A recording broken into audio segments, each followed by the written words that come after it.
Bruce Holloway's hometown is Knoxville, Tennessee, where he was one of two children of Frank P. Holloway and Elizabeth Keener. He studied engineering for 2 years at the University of Tennessee before entering the U.S. Military Academy, where he graduated in 1937. After receiving his pilot wings at Kelly Field, San Antonio, Texas in 1938, he served for 2 years with the 6th Pursuit Squadron, 18th Pursuit Group in Hawaii, before taking a postgraduate course in aeronautical engineering at the California Institute of Technology. Shortly after the United States entered World War II, he went to Chungking, China, to begin his combat experience as a fighter pilot with the famed Flying Tigers of the American Volunteer Group. Remaining with that group after it was activated as the Army Air Force's 23rd Fighter Group, Holloway became its commander before returning to the United States in 1944. During that tour in China, he earned status as a fighter ace, shooting down 13 Japanese planes. As commander of the Air Force's first jet-equipped fighter group in 1946, General Holloway performed pioneer service in this new field of tactical jet air operations. After graduation from the National War College in 1951, he spent 4 years in Tactical Air Command as Deputy Commander of both the 9th and 12th Air Forces, and in 1961 he was named Deputy Commander-in-Chief of the U.S. Strike Command at MacDill Air Force Base, Florida. Later in that assignment, he also fulfilled additional responsibilities as Deputy Commander-in-Chief of the Middle East, Southern Asia, and Africa South of the Sahara Command. Holloway assumed command of the U.S. Air Forces in Europe in July 1965, serving in that capacity until his appointment as Vice Chief of Staff of the U.S. Air Force, August 1, 1966, and later served as Commander-in-Chief of the Strategic Air Command from 1968 to 1972. His decorations include the Army Distinguished Service Medal, Air Force Distinguished Service Medal, Silver Star, Legion of Merit, Distinguished Flying Cross, Air Medal, and foreign decorations which include the Order of the Sacred Tripod from China, the Chinese Order of the Cloud, Chinese Air Force Pilot Wings, the Grand Cross of the Order of Merit of the Federal Republic of Germany with star and sash, German Air Force Command Pilot Wings, the Most Noble Order of the Crown of Thailand, First Class, Knight Grand Cross, Honorary Royal Thai Air Force Wings, the Order of Aeronautical Merit from Brazil, and French Legion of Honor, Order of Commander. General Holloway's service to his country and aviation across the globe is an enduring testimony to his dedication to the freedoms of the United States of America. For his extraordinary and enduring contributions to aviation for Tennessee, our nation, and the world, General Bruce K. Holloway is honored by and inducted into the Tennessee Aviation Hall of Fame this 3rd day of November 2012.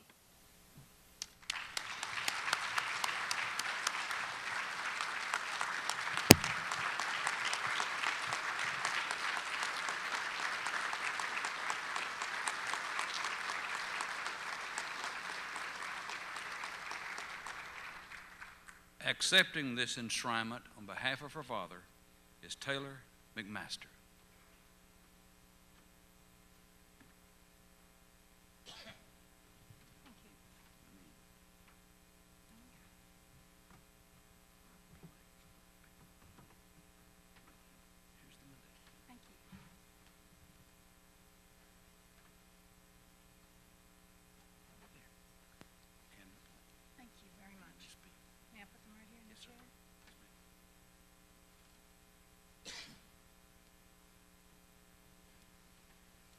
express my thanks to all of you for this prestigious honor, but also for welcoming us to be with you tonight. It is a pleasure to speak on behalf of my father. Those are pretty big shoes to fill, and I hope to do him honor tonight. But John Black, thank you. You have been most helpful in setting this all up, and all the members of the Tennessee Aviation Hall of Fame. Thank you again for the honor. It's a lovely evening. Congratulations to the other recipients of this honor and to the former recipients. I had the pleasure of meeting several of you during the cocktail hour.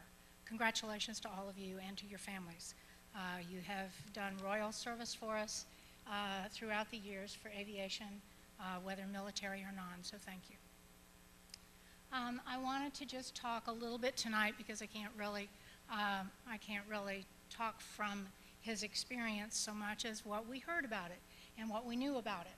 So I want to talk a little bit about my father as the officer, a little bit about the pilot, a little bit about the patriot, and a little bit about the man, and a little bit about the father.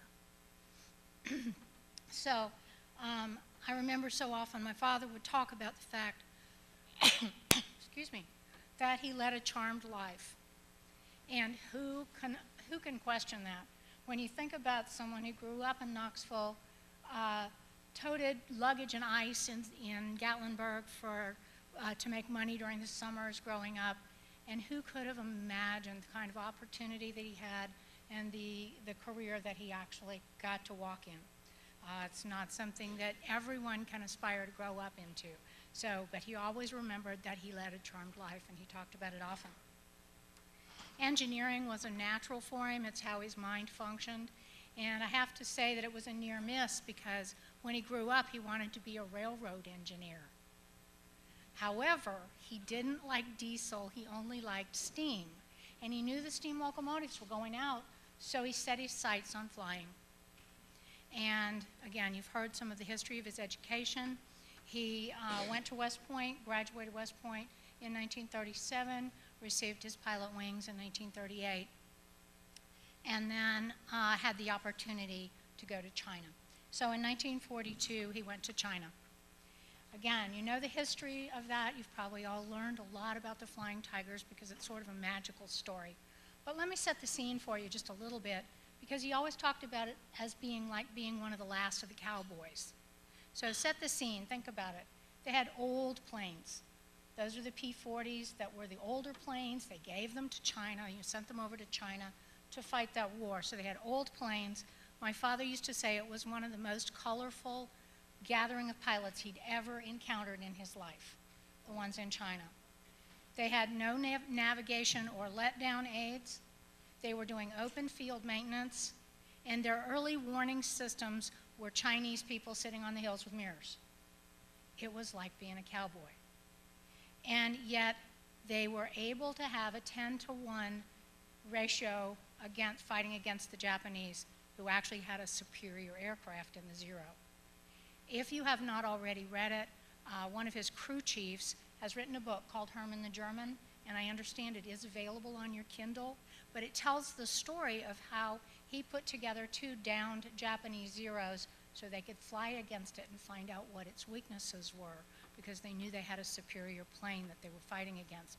Even with all of that, a 10-to-1 ratio. Pretty amazing. Overall, my father loved being a leader, being there in China with the people that he was flying with, and of course forged lifelong friendships. Not only did they have the day-to-day operations, but one time the Chinese government called them and said, "We have a city that's being besieged by bandits up on the Tibetan border. Can you take care of it?" So you know what my father said? "Sure, we can take care of it." And they did. They relieved the city, did away with the bandits and relieved the city. So it was just a very mixed opportunity that he had. The letters of tribute that came in after following his death in 1999 were wonderful tributes from all kinds of people, all kinds of walks of life. But overall, they talked so much about what a gentleman he was, and that he was one of the finest leaders that they'd ever served under, but they also talked about how much he cared about his officers and his troops. And for him, it was so critical to treat every single person with kindness and with respect. And it was well known when he became the commander of SAC, it was well known by all the commanders anytime he was visiting a base that if they were parading the troops, that those commanders were expected to know everyone's name and something personal about them, because they knew that he would stop and they needed to be expected to know that human being, not just the uniform they were wearing. So that was a well-known, we heard a lot about that in the letters of tribute from some of the soldiers who were standing parade and had that happen to them. But he was, I think that he had the opportunity to get to know Jimmy Stewart, the actor, as a friend and as a colleague. And I think that Jimmy Stewart summed it up best when he spoke about my father. And he said, anyone who knows Bruce Holloway knows that he has never forgotten the difference between people and machines. You keep machines going with hammers and wrenches, and people with human understanding. It's a wonderful quote, and I was pleased to have discovered it. Briefly talked about commanding the first wing of jets. He had the opportunity.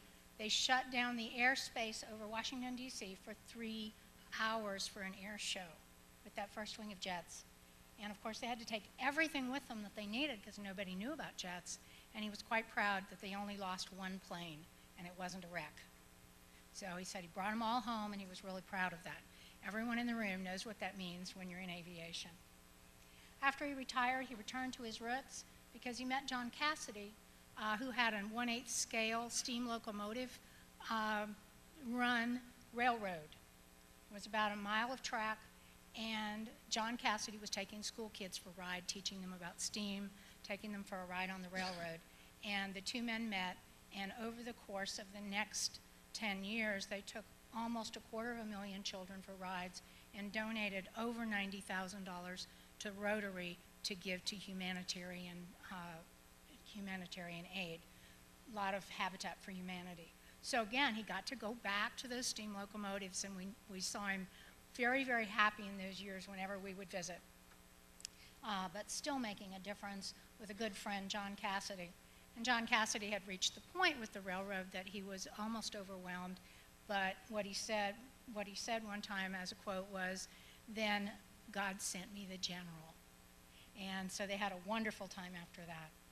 But briefly, and I don't want to keep you too long, but briefly, the world knew him as an officer and a hero, and to my sisters and I, he was Daddy. You know, there's that dichotomy of that all of you carry, that you have so many different persona. But he was just our dad, but still, we had really interesting people around the dinner table that not everybody else got to meet, and so we were certainly aware of that. He had 3 daughters, and dating was an adventure because our dad was always everybody else's dad's boss. And so that was a little tricky sometimes when the young man would want to come pick one of us up for a date. And then, of course, it got even worse when he was the commander of SAC, because if you stayed out late and had to call home, you got a colonel in the underground. So everybody in the underground knew if you were out late or if you'd gotten into trouble. And so, you know, it was kind of an interesting way to grow up. And then another time there was an AP guard posted on our house because somebody had put a threat out for him. So, you know, we were kind of social pariahs there for a while. Then also there was a time that my mom got a ticket for tailgating. We were in Florida. And the man said, "Now you take this ticket home and tell your husband to give it to his command sergeant."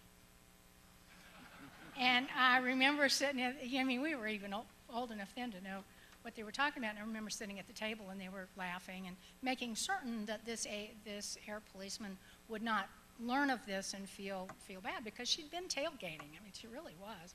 And so my father took the tailgating ticket into General Adams the next day and made a great ceremony of producing that for him. And I lived with them that year at Offutt, and my son was 5. And he would come home at lunch and take his walkie-talkie, and he and my son would go out and hunt rocks on the parade ground and get out the big wheel and take it down the hills there at Offutt. So again, all the different facets of the man. He was a fine strategic thinker and very serious, but he also had a sense of fun. Loved the Roadrunner and loved Hogan's Heroes. But the other thing is, again, the multifaceted. There was a great procurement network at the Pentagon for getting cherry bombs. And the cherry bombs would come out in a manila envelope that said "for eyes only." And you just walk out of the Pentagon with these cherry bombs. And he used to perform some real engineering feats with the cherry bombs out in front of our house. He'd tie them together to see what he could do with them, those kinds of things. And also in 1958, he had a 1958 hardtop convertible Corvette. And any of you who think that fighter pilots do not have a network for where the speed traps are in Washington, D.C., think again. There'd be this call, there's a speed trap on Foxhall Road. And the message would go through all the fighter pilots because they all liked speed. I think the time that he was a USAF, commander of USAF, and they went to lunch with the then King and Queen of Libya. And the ladies had lunch with the Queen, and the gentlemen had lunch with the King. And the ambassador was with them and his vice commander, and the men were waiting at the plane. Well, the Queen had decided to get them all gussied up in native dress. So these cars showed up, and 3 seemingly Libyan ladies got out of the cars heading for the airplane. And my dad and the ambassador were saying, how are we going to handle this? It's going to be an international incident. But sure enough, it was their wives who were all dressed in native dress. My father would not consider the evening complete without honoring the partnership he had with my mother. He and my mom had quite a partnership throughout their marriage, throughout his career. And during all of that time, and from 1962 until last summer, she made a career out of transcribing Braille. And she was transcribing the higher level math books for high school and college, and he was enormously proud of the contribution that she made as well. So he would feel this incomplete if that was not honored. Throughout my father's life, his heart lived in Tennessee because it's where he began. And like all of you in the room, he had a grand passion and love for aviation. I can't imagine a better honor for him that combines the 2 loves and the 2 passions. And I'd like to leave you with one brief story that I experienced with him. He was the keynote speaker at the 55th reunion of the AVG Flying Tigers, and I had the privilege to go with him. And we were at the Cavanaugh Air Museum in Addison, Texas, and they had 2 P-40s fully restored, and they had an AT-10 that was all rigged out like a Zero so they could have a dogfight, mock dogfight, over the airport. And at that point, my father experienced macular degeneration, but I was standing next to him when they cranked over the first P-40, and I happened to look sideways in one of those special, not-to-be-forgotten moments, and I saw the corner of his mouth quirk up, and he said, "It has been so long since I've heard that sound." And it was a very special moment.